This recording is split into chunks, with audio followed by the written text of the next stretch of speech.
Şimdi en sizde en. Geldi sana geldi.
En sizde en. Geldi sana geldi. The nominees for Best Documentary Feature and Honeyland. Best International Feature Film Award. And the nominees are Honeyland, North Macedonia. Значи, имахме две номинации. Искрено. Нека се случи чудо, сам за наша среќа.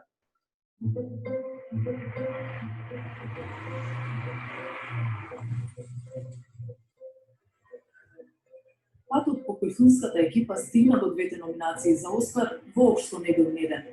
3 години во различни временски услови, одново и одново и далеко непознато.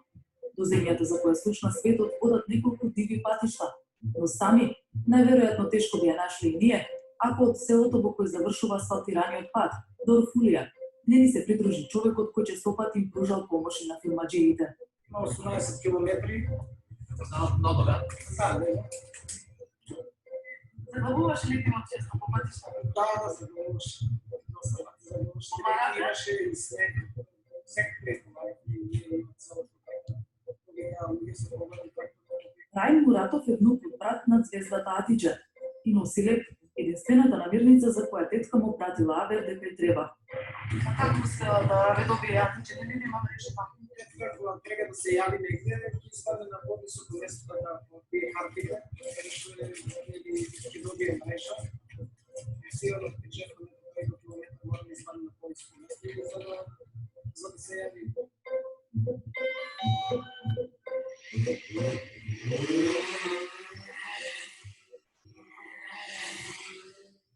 Ова е медената земја на Атиџе, недопрената природа на овчеполието.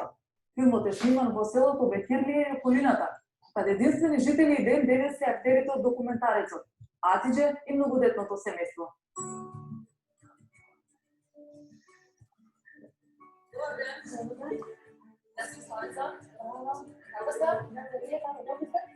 Честитки за филмот.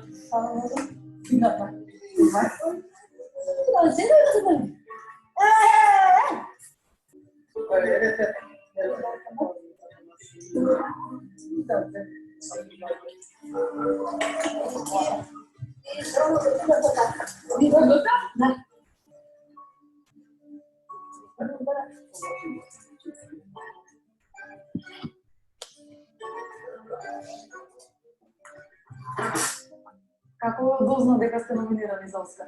Случајно дека пуштавме радио, ми слушнав дека За остава се спремала напревар се. Стефанов и Котел беше. Спомнаме и викам, мама, тоа не де надемеш. Атиче и тогаш и сега си го живее секојдневието. Затоа како, кога и колку ќе ја следат камерите, друг го бере гајлето. Таа и режисерот Љубомир Стефанов биле најрано будни. Најрано со Љубов станува. Он е спија, викам, ајде, викам, командерен, викам, ајде, викам, ти пиеме кафе, за да поставим ќе станува, ќе одеше, ќе го викаше, викне, а ти вика, тебе ќе ти слушам. Ајде, викам, саатот сега треба да одиме поред, да се снима. Свежи се сеќавањата на згодите и незгодите при снимањето. Прво кај рекат кога си биле за тој не се беше со кошарините со тие, ама една ладна вода беше, нагоре поминавме, натака, ја поминавме на прeko падна камерата, да си врнавме. Камера вика на Љубов, абе гледај кога да се испусна да се реката и конците, овие не се имаат реката. Ја викам, нема шанса да ми носиме реката, ја тука израснали. Ја викам, дете сум поминав. Това е така. Значи, од ден на ден, зимо, лето, не се навикне. Тешко мора да се дадеш напред. Една работа, ако остеш наколко не била. Зиме плюваат и пчелите и јатиџе, но целиот документарецот кој пресветнуваат насекаде. Тука набира носталгијата. Сега малце тешко ми е дека се научивме со снимањето и много разлика има кога не се. Тоа имаше зимо, лето, имаше возила, младеци, имаше. Тука имаше шатер ставена едната тамо, тука одинат, тука се прајтне. И првото кога почнавме филмот, првото не знаеше што ќе биде, почнавме се кошарите. Hi, everyone. Hi. Hello. Morning. Good morning. So that's a little introduction to a film I just learned from let's see, I want to make sure this is working, that received an Oscar nomination, or won the Oscar for Best International Film. And I learned about that just now reading the New York Times, when I was reading the New York Times. So let me find that news report about Honeyland. And as we learn how to do the share screen here, so I have to click share screen, and let's see if I can find where I just opened. Oh yes, here's the New York Times report.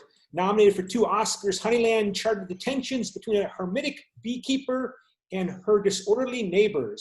Now the filmmakers are struggling to disentangle themselves from the subjects. Set in Karelia, North Macedonia, when the producer and 2 directors of Honeyland returned to the setting of their documentary North Macedonia for the first time since it earned 2 Oscar nominations in February, something fundamental had changed.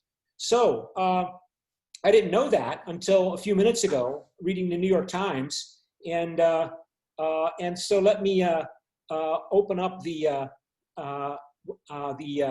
lesson plan that I have with all of the links that I wanted to show or maybe use in the class today. So we go here and let me see, I click on this, and then I have to go back to Zoom and share screen, and yes, so, and then share, and there you see the Honeyland Wikipedia entry and for this film, and it won some awards, and it won the Sundance Film Festival award, and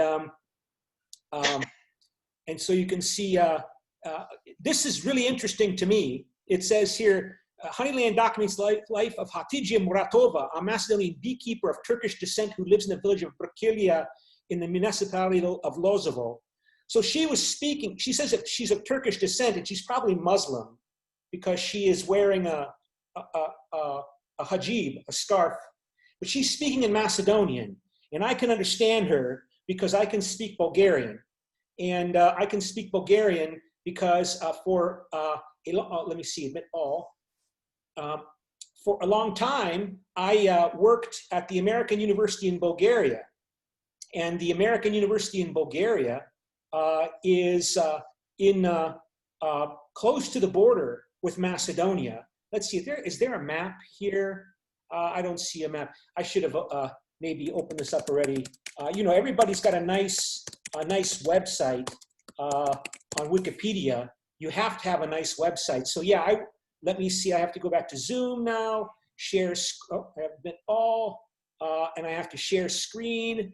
And so we go to share screen, and I go. Let me see if I can find where I open that. Yes, American University. So yes, share. And so American University in Bulgaria. I work at this institution at the let's see if it has. Does it have a map? I don't see it that it has a map here. But it does have, let me see if I can, yeah, so you can see it's a new university. This is the campus that they're building with money from US government. I know her, that's Professor Didar Erdinç. She's a Turkish economics professor with a PhD from University of Southern California. And I worked there until 2009. And it doesn't have a map here of where it's located, the American University in Bulgaria. But if I open up another, let's see if everybody's here. If I open up another file, and I have to open up the files first before I can share them with you. So I have to find the file here. And let's see, did I put that in the right place? Maybe I didn't. I think I put it in the wrong folder. But I was going to show you, well, I can show you to you this way. Here, North Macedonia. So there you see where Macedonia, Little Macedonia is located. My office was right. Oh, sorry, I have to share you. I have to go to share screen, and I have to show you where it's at here. Oh, okay. Let me show you this way. My office was right here. That's where my office was. That American University in Bulgaria is located here. It's 26 years old in the city of Blagoevgrad, or right here. It's also located right there. And it's in the area of Bulgaria, this region of Bulgaria, which is traditionally part of Macedonia, which is about this big, traditionally. And so this film, Honeyland, is set up around here. And this is an introduction to the European Union that I'm presenting here, because the European Union is a peace strategy. You can all hear me, right? I just want to make sure you can. Okay. The European Union is a strategy for peace in Europe. It's the theme we're going to emphasize over and over again here in the class, that the European Union is about business and economics and free trade, but it's free trade and economics are a means to the objective of bringing peace to Europe, which, when you look at its history, is the most violent place in the world. When you look over the centuries. And the Balkans, this is the area is called traditionally the Balkans, has been a scene of tremendous amount of violence. And until even 20 years ago, there was a war, escalating war in Macedonia, 1999 to 2000. And about 200 people died before it was stopped. And it was stopped by the European Union and NATO. And the European Union was very proud of itself that it succeeded in preventing from happening in Macedonia violence between, let's see if I can make this a bit bigger, violence between the Albanian ethnic minority here. You can see Albanians live here. Macedonians, which they speak a Slavic language close to Bulgarian, and there was escalating hostility, fear, and violence. And the European Union succeeded, along with NATO and the United States, from preventing this country from going into civil war the way Bosnia, here, another former republic of the old state of Yugoslavia. This used to be Yugoslavia, right?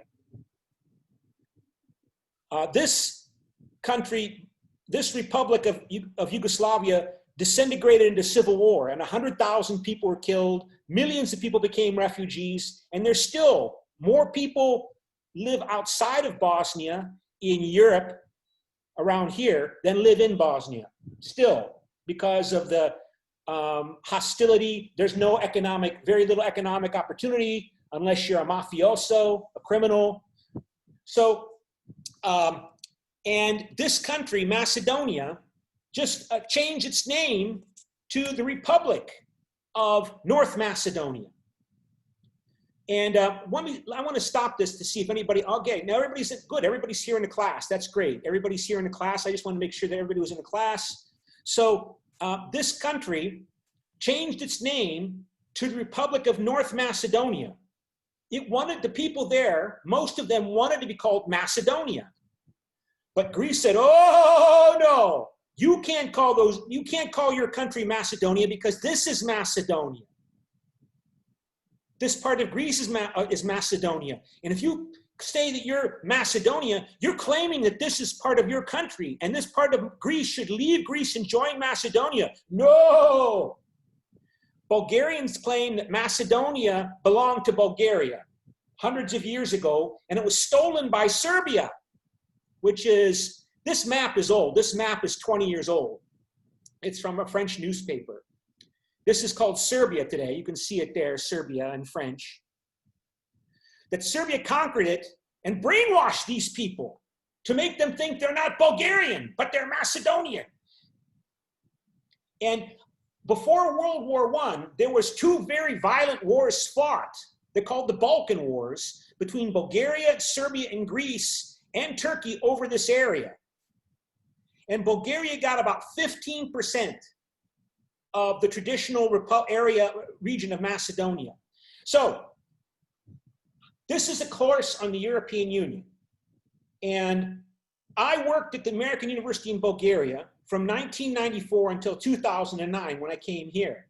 And the American University in Bulgaria was created with the support of the US government, United States government, and the government of Bulgaria, of course, and the European Union. And the stated reason was to try to promote peace in the Balkans.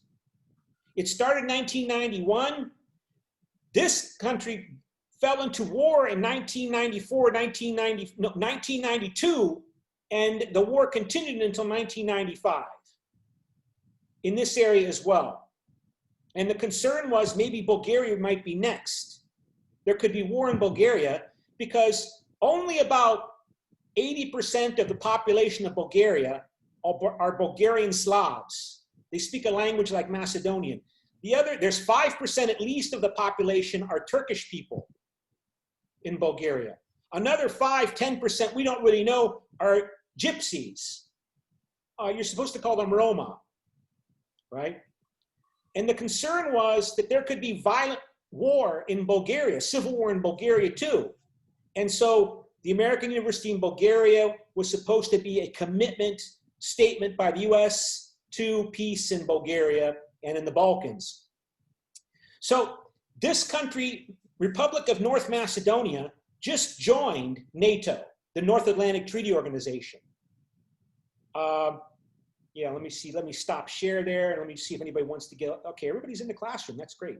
So let me share screen, and first I gotta remember I have to open up the link first, and let me find the link.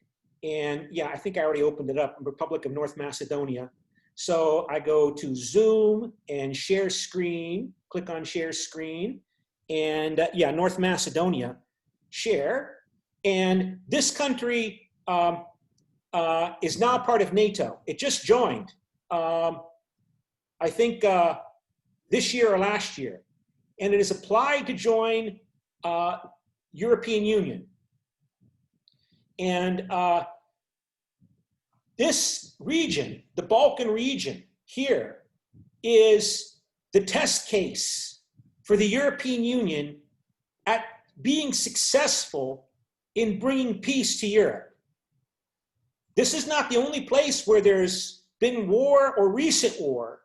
I mean, as I said, there hasn't been violence in 20 years, but there's a war going on now in Ukraine, in this area. This is Ukraine, right? There's a war going on, about 1 or 2 people die a week. Soldiers of Ukraine versus the Russian group, the Russian minority here that is trying to break away from the central government in Ukraine and create their own Russian little republics, right? There's war here between the Azerbaijan and Armenia. If you consider this to be part of Europe, this map implies that they're not part of Europe, although Armenians would say, yes, we are part of Europe. Armenia's European.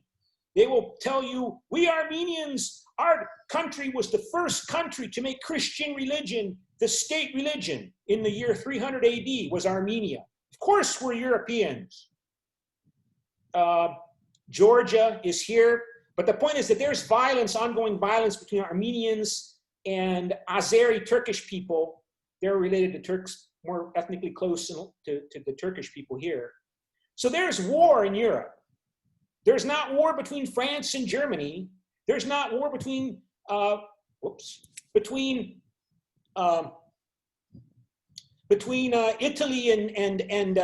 and France, but there's still war going on in Europe, at least in Ukraine. So, oh yes, that's the old Yugoslav symbol for Macedonia. This flag is the Macedonian flag. So, and just to give you a sense of how controversial these topics are, let me go again and show you another link, right? So I think I already showed you, I started to show you something. I wanted to show you something else here at that web YouTube site, if I can still find it. Did I close it already? I don't think I did. Maybe I did. Let me see, just 1 second here. Yeah. So let me show you, just a second. I want to show you the screen again. So share screen, and then it goes here, and then share. You notice comments are turned off. And I know why the comments are turned off. Because Bulgarians, Serbs, Greeks, Macedonians would get on here and fight. They would get on and fight and fight and fight about Macedonia is Greek. No, Bulgarians, nationalists would say, no, Macedonians are Bulgarians. Oh. And so they turned off the comment section. I've seen it for years. Anything posted on YouTube about Macedonia and other topics, these people fight their nationalist battles to the present, right? So that's why the comment sections are turned off, because it gets too hostile here. Just to show you, I wanted to point that out to you. So that's a very, let me stop share and get back to the site here. So I guess everybody's in the class that's signed up. That's good. Let me point out, oh, so yeah, I was at the American University in Bulgaria for 15 years. Let me open up also the syllabus for the course, which I already posted. That's not the syllabus, that's the lesson plan. Let's see, did I open? I opened up the syllabus. Just a second, stop share. I don't want to share that screen. So go here. There it is, syllabus, okay. And there, no, wrong one. I thought I opened it up. Just a second, 1 second. Okay, share screen, which one? It's not going to the right. It's not going to the right. Let me see if I close this. Let me close this one too. Okay, can you see that?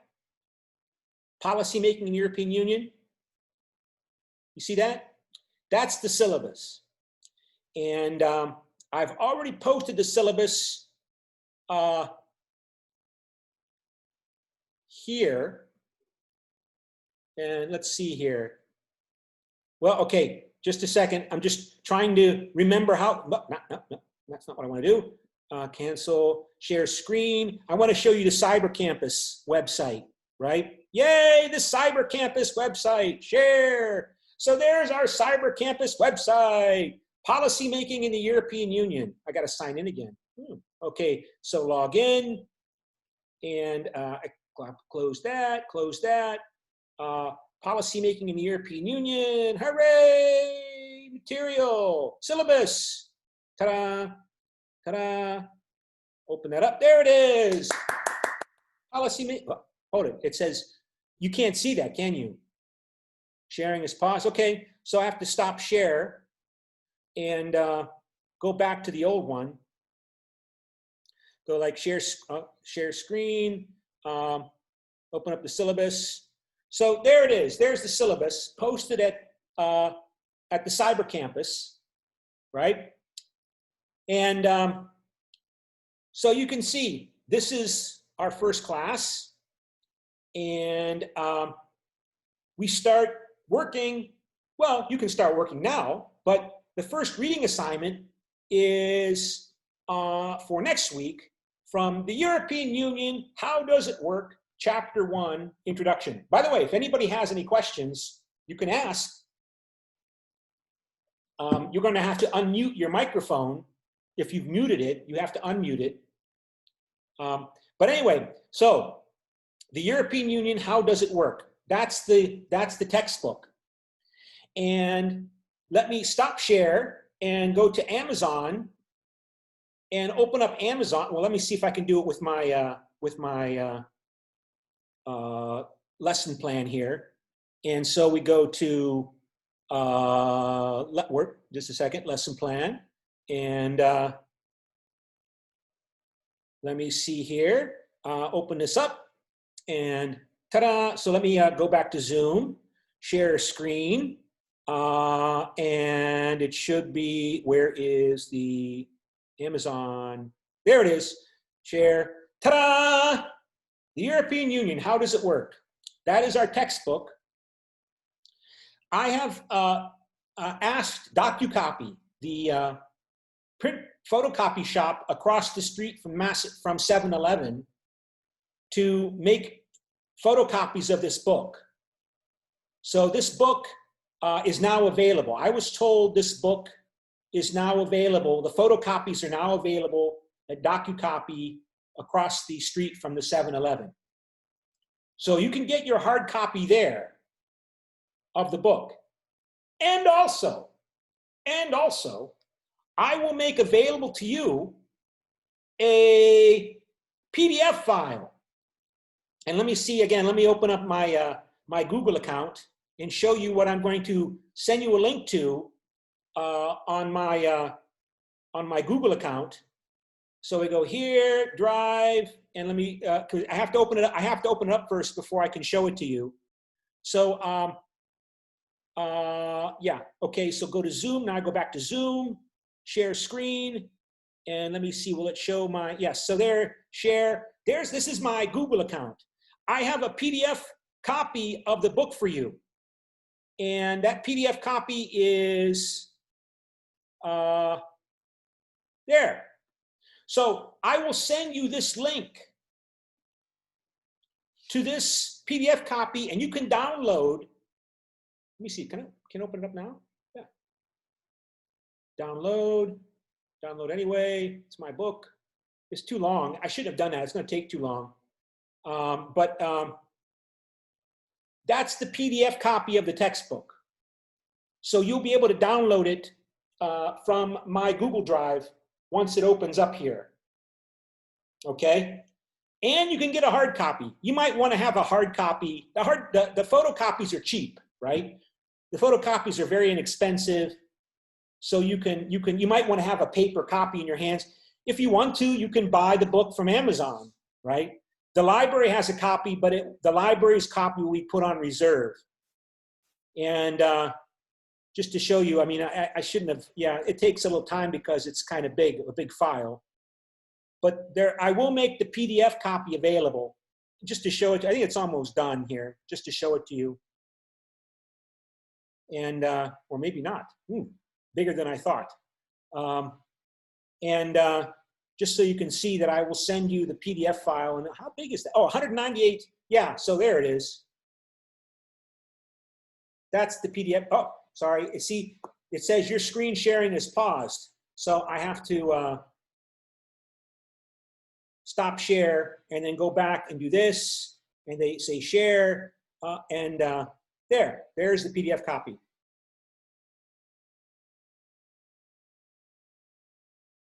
So from Oxford University Press, very prestigious university academic press. And this book is the fifth edition, and it was printed in 2018. So that means it does include coverage of Brexit, of Britain leaving the European Union. And it's the first textbook on the European Union available to cover the fact that Britain is leaving the European Union.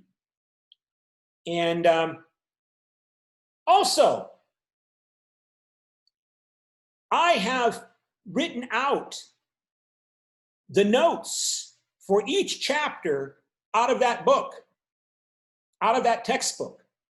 So again, let me go share screen, and can it show to you? I think that's it. Share. Yes, so here you see chapter 1 from that book.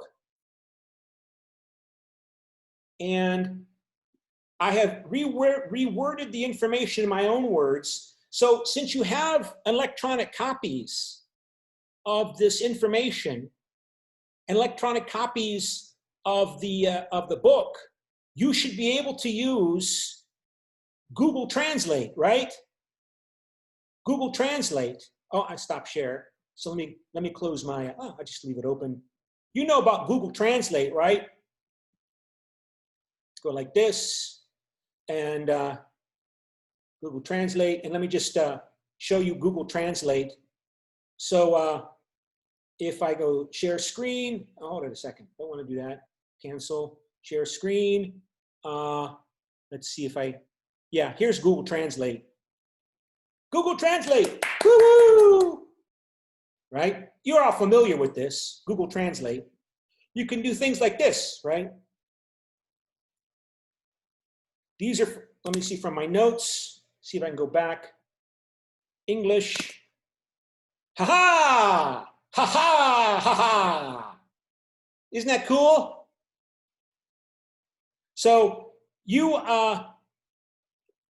should be able to, even if you're a little worried about your English doesn't have to be perfect in order to be able to understand the information in this class. Okay? Partly because of Google Translate, and I providing the notes to you, and so on. So we go stop share here, and let me go back let's see. Okay. So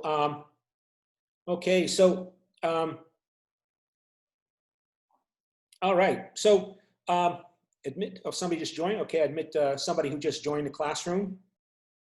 I'm supposed to keep attendance also. So I guess I gotta, I'm recording this. You can see I'm recording this this session, and I will post it on the Cyber Campus, right? Again, let's see if I can go to Cyber Campus really fast here. Where's Cyber Campus? Cyber Campus, it's not open. Well, I have to go back to Cyber Campus to show you. Maybe I should go back to Cyber Campus because we're going to be using Cyber Campus a lot, right? We're going to be using Cyber Campus a lot. So if I go to, yeah, but it's not, I don't see it here on my screen. Maybe if I close that. Okay, so if I go to share screen, and there it is, Cyber Campus. Okay, so we're going to be using this a lot. So you can see, for example, under material, I already loaded the syllabus here, and some other information here.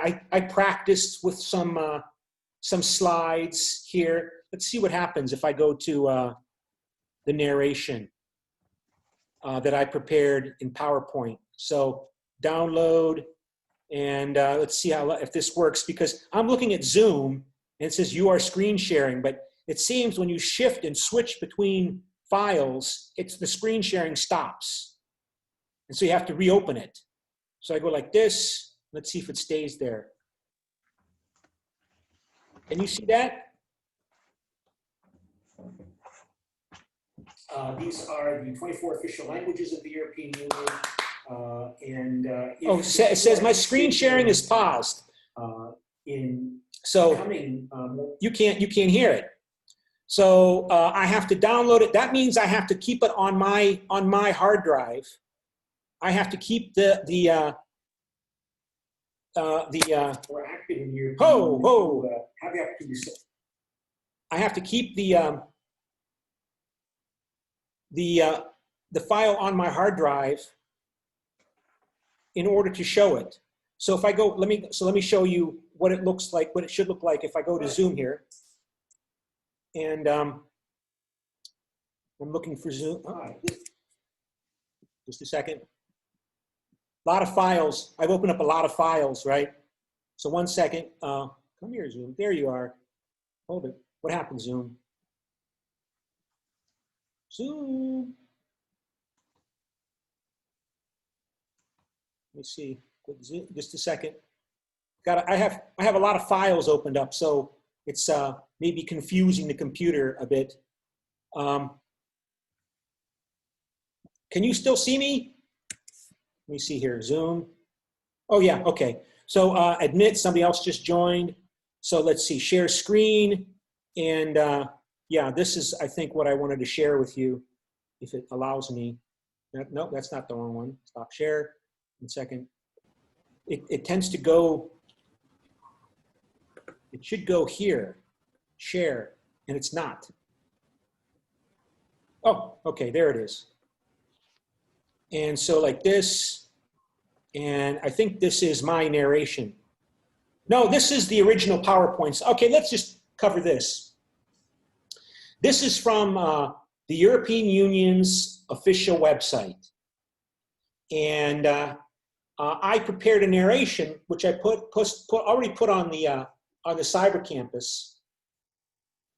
And it's nice and convenient. Let me show you the European Union's website. So let me say stop share and go, let me open up, I have to open up the site first. And so let me then go back to Zoom, share screen, and let me see if I can show you. Yes, this is the Europa website. This is obviously really important for the European Union, right? Because every organization has to have a nice, useful website. So this is europa.eu. You can see all of the languages of the European Union that are covered. So everything that's in this website has been translated into Bulgarian, Spanish, Czech, Danish, German, Estonian, Greek, English, French, Gaelic, Irish Gaelic, Croatian, Italian,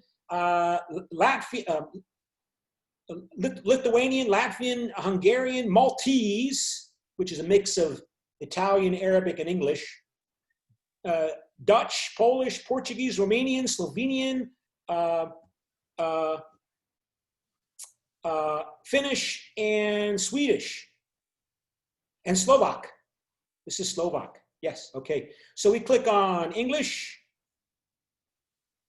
Yeah, still screen saving. Good, you can still see that. And let's type in enlargement.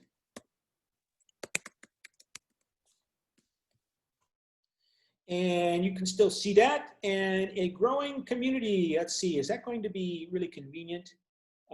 Yes, let's see if I go here. And let me see if it takes us to,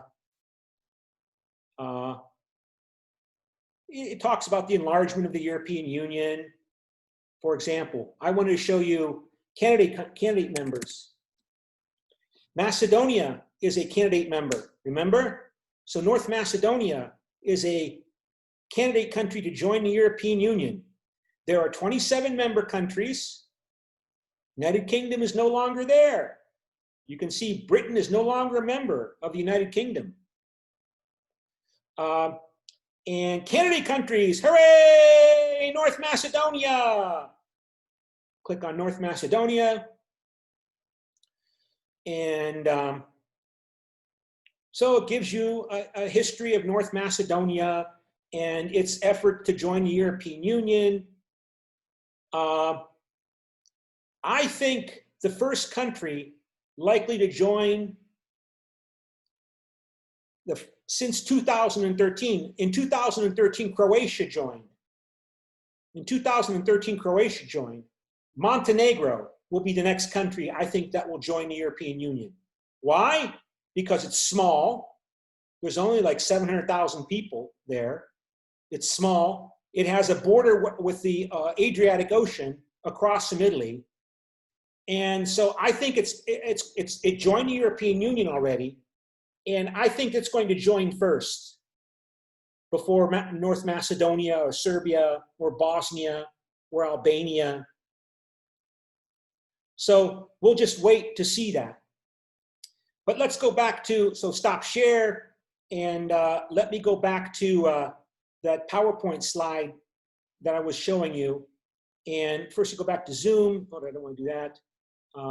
Cancel screen share. And so that was it. Share. Okay, so you can see, oh, Britain is not part of the European Union anymore, because I've used this set of slides, which I got from the Europa website, over the years. And there you see North Macedonia, there you see Montenegro, Albania, Kosovo, Serbia, Bosnia and Herzegovina. These are all candidate countries to join the European Union. Turkey is also a candidate country. You can see candidate countries and potential candidates. Turkey has been trying to join the European Union for many, many years, but it probably will not join soon. Why? Because it has big problems, particularly in this area, with its Kurdish minority. And there are Kurds in Syria, and Kurds in Iraq here, in this area, and Kurds in Iran, which you can just see a little bit of Iran, which causes Turkey to be involved in all of the conflicts in the Middle East. So the European Union is hesitant about bringing Turkey into the European Union because they do not want to bring in all these issues. Switzerland is not part of the European Union. You can see that, right? Norway is part of NATO, but is not part of the European Union. Britain is part of NATO, but not part of the European Union. Iceland is part of NATO, but not part of the European Union. Turkey is part of NATO, but not part of the European Union. Here are the founders of the European Union. And this is not in my narrated slide set because it's too big. I had to be under 100 megabytes in order to post a file on the cyber campus. Files cannot be larger than 100 megabytes, so I had to cut out some slides. I cut this one out. Konrad Adenauer is the first prime minister, chancellor of Western Germany after World War II. Robert Schuman, it's got a German name, but it's a French foreign minister at the time of the founding of the European Coal and Steel Community, the beginning of the European Union in 1951. Jean Monnet, another Frenchman who was a civil servant, who was the brainchild of the European Coal and Steel Community. He created that idea or promoted it. Alcide de Gasperi was the prime minister of Italy after World War II, Christian Democrat. He's also a Christian Democrat. Simone Veil is a French woman who advised French conservative presidents. And Winston Churchill, after World War II, he wasn't prime minister immediately, but he advocated for the creation of a European Union. But he didn't want Britain to join. He said Europe should unite, but we were not joining the European Union. But they did, and then this year they left. Okay, yes, the symbols of the European Union. This is Beethoven's Ninth Symphony. You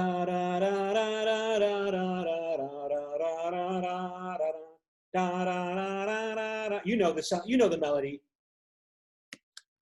The languages of the European Union. The enlargement of the European Union.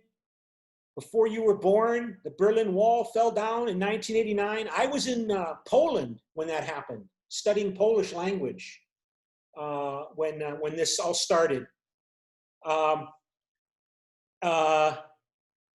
in 1992, European Union, which was then the European Community at the time, it changed its name in 1992, in the early 1990s, set out the general broad criteria that the former communist countries, Poland, Hungary, Bulgaria, and the others, must adopt or must meet in order to be able to join the European Union. They must be democracies, and rule of law means they should be able to fight corruption and protect minorities, ethnic minorities in their country. I told you there's a long history of conflict in Macedonia between Albanians and Macedonians, Turks and Bulgarians in Bulgaria, Bosniaks, Croats and Serbs in Bosnia. In Romania, there's a big Hungarian minority that lives here in Transylvania. Many of them do not like being in Romania. They want that part of Romania to join with Hungary. There's this long history of conflict between majority people and the minorities within them, particularly in Eastern Europe. So when Eastern Europe says you have to have democracy and rule of law, that means you also have to protect your minorities. It cannot be abused by the majorities, by the ethnic majority groups. A functioning market economy. You have to have an economy that can compete with businesses and firms that are able to compete with competitors, or else if you open up, let's say, Bulgaria's economy before you're ready to the free market, the single market of the European Union, all of the Bulgarian companies will collapse because they're inefficient and unable to compete with German and Italian and French and other companies. So you have to be able to make sure your economy is prepared to protect itself and compete with other countries, companies from other countries, in order to be able to have a national economy within the European Union. And ability to implement EU laws, that basically means fight corruption. These countries have big problems with corruption, right? Really bad, horrible problems. So 1998, formal negotiations on enlargement begins. Copenhagen is where, in Denmark, is where these countries agreed that they're going to bring in the 10 new countries into the European Union, and they joined in 2004. By the way, these criteria are called the Copenhagen criteria because also they were agreed at Copenhagen, Denmark. So you often hear these general criteria called the Copenhagen criteria for joining the European Union. What you have to do if you're North Macedonia or Montenegro or Turkey, you want to join the European Union, you have to satisfy the Copenhagen criteria.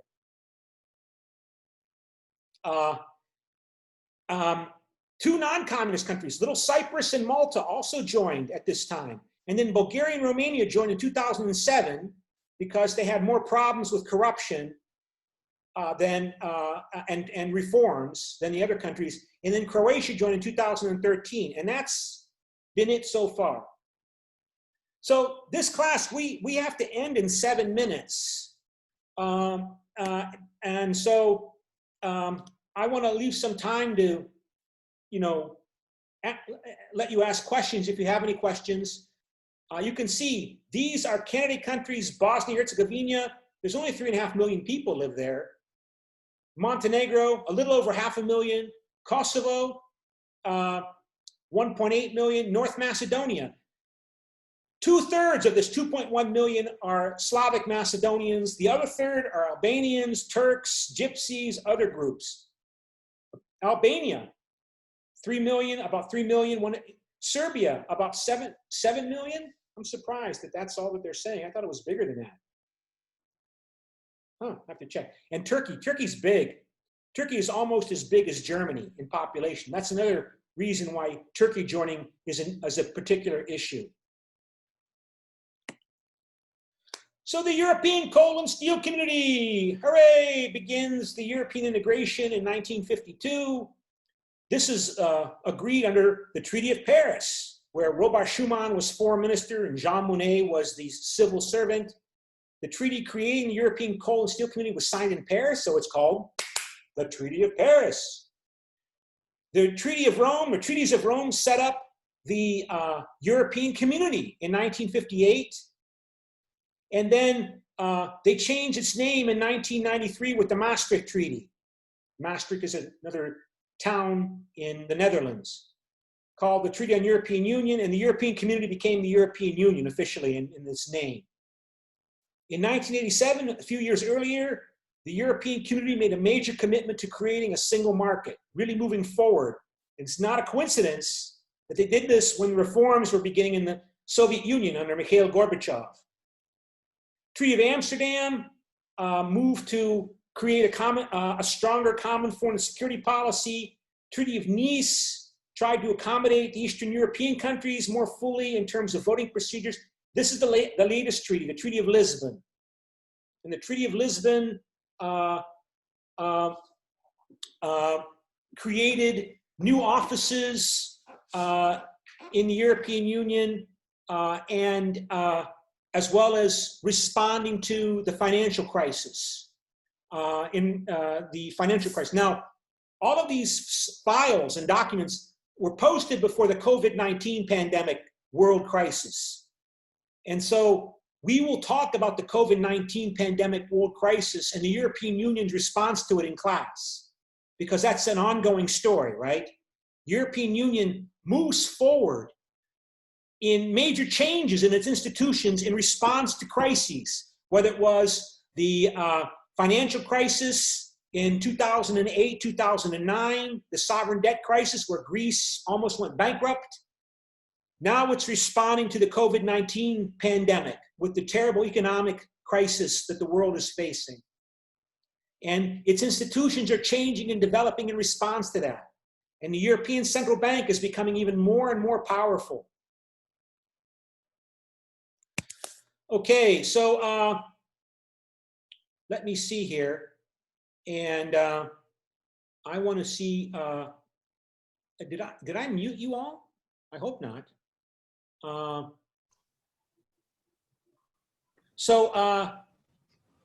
I think, can you, does anybody have a question?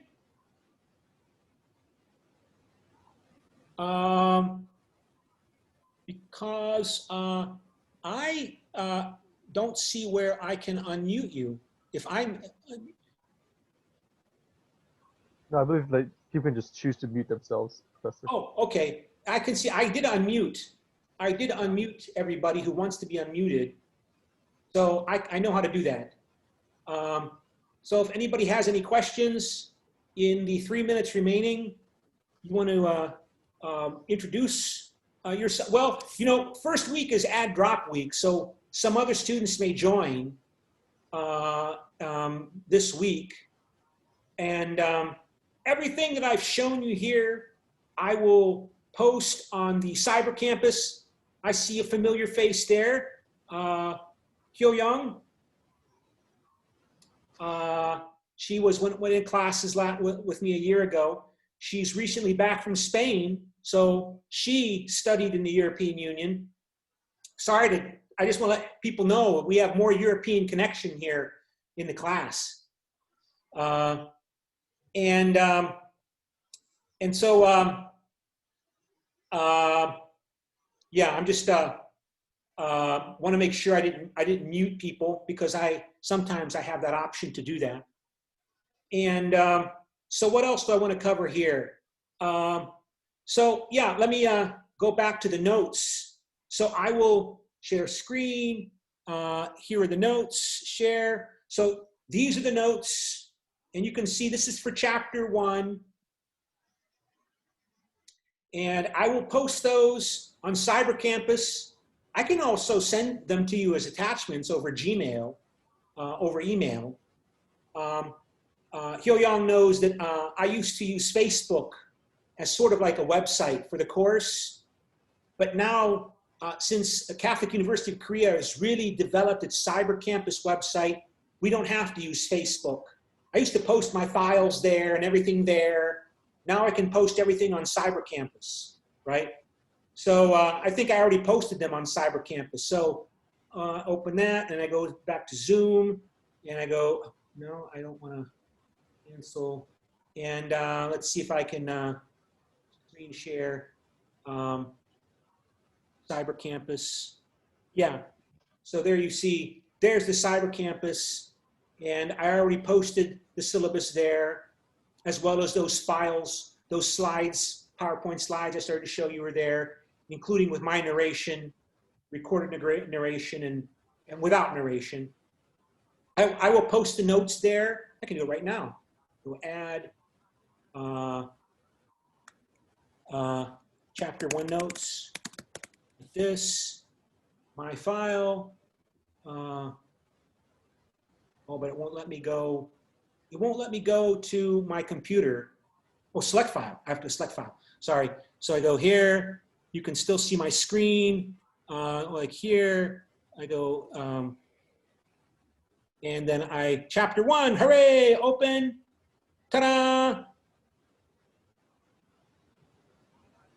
And there it is, chapter 1 notes.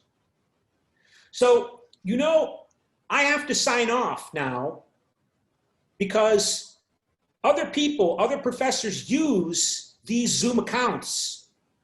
So I was told I have to sign off at 10 till the hour because somebody else might try to access this account. So that's where we'll have to stop today. And I will mark the attendance by looking at the recording of today's class to see who was here, okay? So I'll use that. So that's where we'll stop today. And then we'll have our 2-hour class on Friday, okay? Okay, so stop share. And I will post the recording, the Zoom recording of this 50-minute meeting on the Cyber Campus as well, okay? So I think that's where we have to stop. And so I will end there unless somebody wants to do something. Okay, if not, I'll see you on Sir? Friday, okay? Sir? Yeah. Is there anything to prepare for Friday? No, there's nothing you have, no homework. Just go pick up the PDF copy of pick up the hard copy of the file, of the book, and yeah, and we will start organizing the class. But Friday, I will know who's in the class and who is not. Okay, so you can start studying the notes and which I posted. So that's it for today. So see you on Friday. Bye.